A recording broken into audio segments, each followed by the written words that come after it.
तो UP PCS mains exam 2023 का आपका 26 सितंबर से होना है।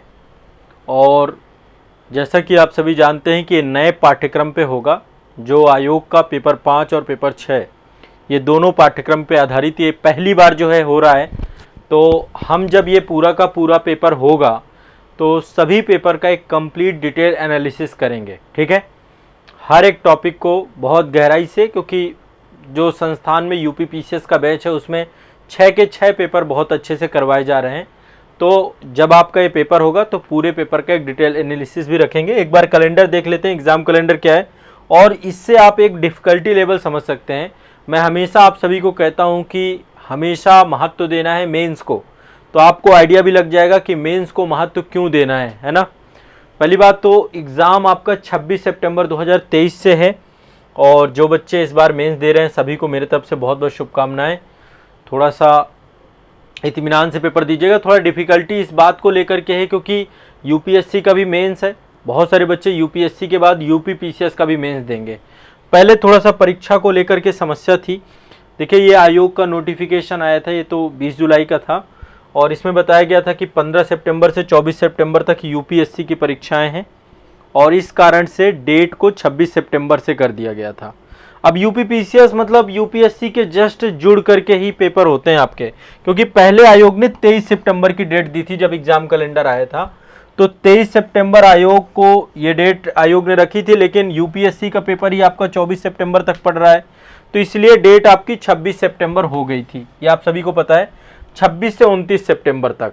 अब जो पेपर है उसका पूरा का पूरा जो आपका एग्ज़ाम कैलेंडर है, देखो पेपर आपका जो है 2 जगह होता है, ये प्रयागराज में और लखनऊ में, ये 2 जगह होता है।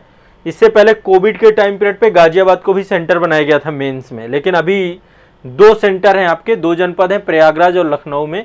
अभी इस बार गाजियाबाद सेंटर नहीं है आपका। यह आयोग का ऑफिशियल नोटिस है, 21 अगस्त 2023 का नोटिफिकेशन है, और इस नोटिफिकेशन में बताया गया है कि पेपर जो है आपके 2 सत्र में होंगे। पहला सत्र आपका 9:30 बजे से लेकर के 12:30 बजे तक होता है, और दूसरा सत्र आपका 2 बजे से लेकर के 5 बजे तक होता है। यानी कि 3 घंटे का समय दूसरे सत्र में है और 3 घंटे का समय पहले सत्र में है। 3-3 घंटे के 2 पेपर होते हैं। और मज़े की बात यह है, एक भी दिन का गैप नहीं है, लगातार लिखना है बच्चों को, एक सिंगल डे का गैप नहीं है, कंटिन्यूअस लिखना है। वैकल्पिक विषय है नहीं, पहले वैकल्पिक विषय कार्ड से गैप मिल जाता था, इस बार वैकल्पिक विषय नहीं है, तो बहुत चैलेंजिंग है, इतना आसान नहीं है, बट ठीक है, जिनकी तैयारी अच्छी है उनको कोई दिक्कत नहीं है। तो पहला सत्र आपका 9:30 से 12:30 रहेगा, फिर 2 बजे से लेकर के 5 बजे तक का, मतलब बीच में आपको एक गैप दिया जाता है, और 1.5 घंटे का गैप आपको इसलिए दिया जाता है कि आप उसमें अपना रिफ्रेश हो जाएं, कुछ जो भी आपको लंच करना है लंच कर लें, फिर इसके बाद पूरी एनर्जी के साथ लगे, तो बीच में थोड़ा गैप मिलेगा। 26 तारीख को पहला पेपर है आपका, जिसमें सामान्य हिंदी और निबंध का पेपर है। दूसरा पेपर आपका जो है जीएस पेपर 1, जीएस पेपर 2, ठीक है। तीसरा पेपर आपका समान अध्ययन पेपर 3, जीएस पेपर 3 और 4 का है। और जो नेक्स्ट पेपर है ये आपका पहली बार होगा ये। और देखो, नयापन सभी में दिखेगा, क्योंकि पहले क्या होता था, उत्तर प्रदेश राज्य विशेष के प्रश्न इनमें सम्मिलित होते थे। इस बार जीएस का कोर टॉपिक ऊपर पूछे जाएंगे, जो चारों पेपर हैं, और पेपर 5 और पेपर 6 में आपका उत्तर प्रदेश राज्य विशेष का है। बाकी अब पूरी संभावना यही है कि इसी डेट में जो है एग्ज़ाम आपके तय हैं, और इसी तिथि में आपका एग्ज़ाम होना है।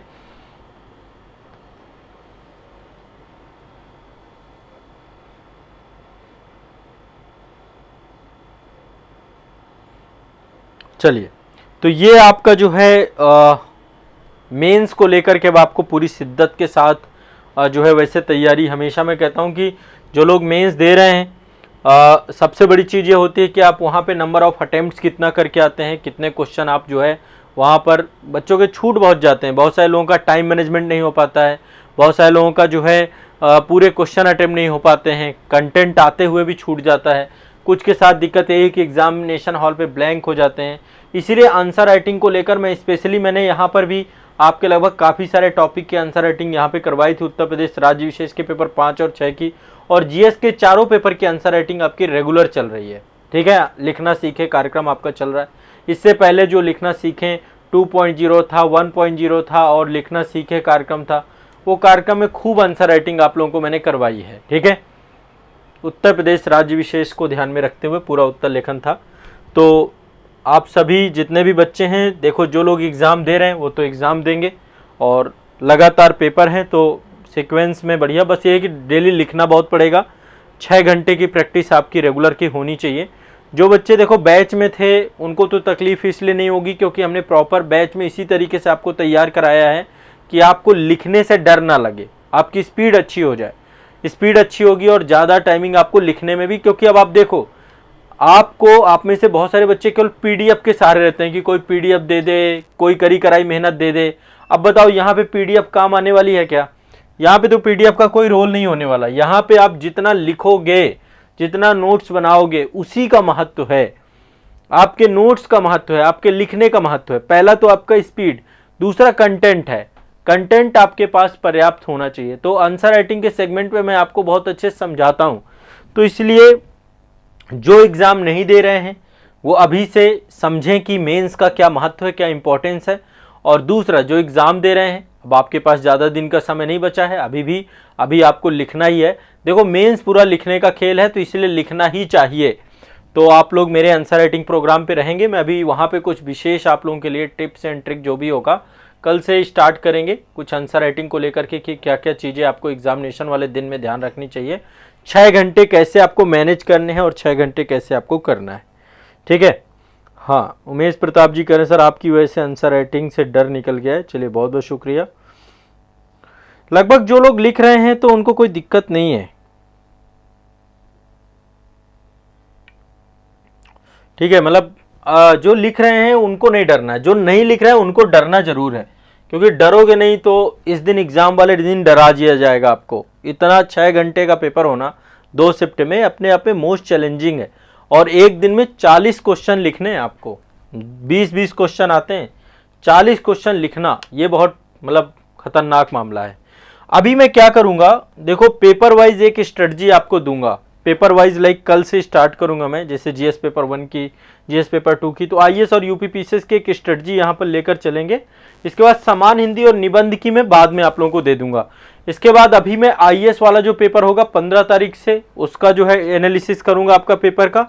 इसके बाद जैसे ही आपका यूपी का पेपर आ जाएगा इसका भी हम डिटेल एनालिसिस करेंगे।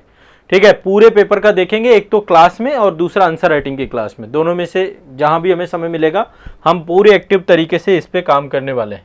तो आप सभी लोग आंसर राइटिंग जरूर करिए। सभी जो पेपर देने जा रहे हैं वो तो कर ही रहे होंगे, जो नहीं दिए हैं अभी भी प्री देना है 24 का, आप लोग भी अभी से पूरे जोश के साथ उत्तर लेखन करिए। उत्तर लेखन से भागिए मत, नहीं ये एक दिन आपको आएगा, वो दिन जिस दिन आपको डर लगेगा। बहुतों का डर निकाला है मैंने, हजारों की संख्या में बच्चे जो है आंसर राइटिंग से जो डरते थे आज नहीं डरते हैं, और हजारों की संख्या में बच्चे जो है लाभान्वित हुए हैं। तो इसलिए आप आंसर राइटिंग के मेरे सेशंस के साथ जुड़े रहिए और करिए। तो ये आपका जो है शेड्यूल है यूपीपीसीएस का। और आप सोचिए जिनका आईएएस और यूपीपीसीएस दोनों है वो अपने आप में कितना खतरनाक हो सकता है। ये अभी सितंबर का महीना बहुत क्रूशियल है, क्योंकि इसके बाद जस्ट ही एक एग्जाम और है, वो है आपका बीपीएससी का प्रीलिम्स है, फिर आरएएस का भी है, आरएएस का प्री भी है, फिर इसके बाद एमपीपीएससी का एग्जाम है। मतलब बैक टू बैक एग्जाम है। अभी पूरा ये टाइम पीरियड आपका एग्जाम है। तो दिमाग जो है ब्लैंक बिल्कुल हो जाता है। बट अब नहीं होगा। जो लोग लिख रहे हैं, कंटिन्यूअस आंसर राइटिंग कर रहे हैं, जिन्होंने 50 टॉपिक में आंसर राइटिंग कर ली है, वो उनका डर खत्म हो चुका होगा, ये बात तय है ना। तो आप लोग मेंस को लेकर के बहुत संजीदगी रखिएगा। बाकी इस बार देखते हैं पेपर 5 और पेपर 6 कैसा जाता है। पेपर 5 और पेपर 6 में मैंने मैक्सिमम टॉपिक कवर कराए। देखो हिस्ट्री आपकी पूरी कंप्लीट हो जाएगी, आपका ज्योग्राफी कंप्लीट हुआ है, आपका जो है ज्योग्राफी के अलावा जो आपके सेगमेंट थे, जैसे आपका कल्चर वाला सेगमेंट था, आपके महत्वपूर्ण स्थल वाला सेगमेंट था, इसके बाद जो है आपके जितने भी जो भी आपके एक्सप्रेस वेज थे, आपके करंट रिलेटेड कुछ टॉपिक थे, बजट था, इकोनॉमिक सर्वे था, वो सब कुछ कवर किया हमने सिलेबस के अकॉर्डिंग आपका। तो काफ़ी सारे पॉइंट और काफ़ी सारे टॉपिक आपके उत्तर प्रदेश राज्य विशेष में लगभग कंप्लीट हो गए। जो बचे हैं वो भी हो जाएंगे। ठीक है, कुछ भी नहीं बचेगा। तो इन डिटेल हम चीज़ों को लेके चल रहे हैं। ठीक है, हाँ बिल्कुल। जो लोग लिख रहे हैं उनको तकलीफ नहीं होनी, ये बात तो तय है, और जो क्लास कर रहे हैं उनको भी नहीं होगी, क्योंकि कंटेंट तो यहाँ पे मैं दे ही रहा हूँ। ठीक है ना। चलिए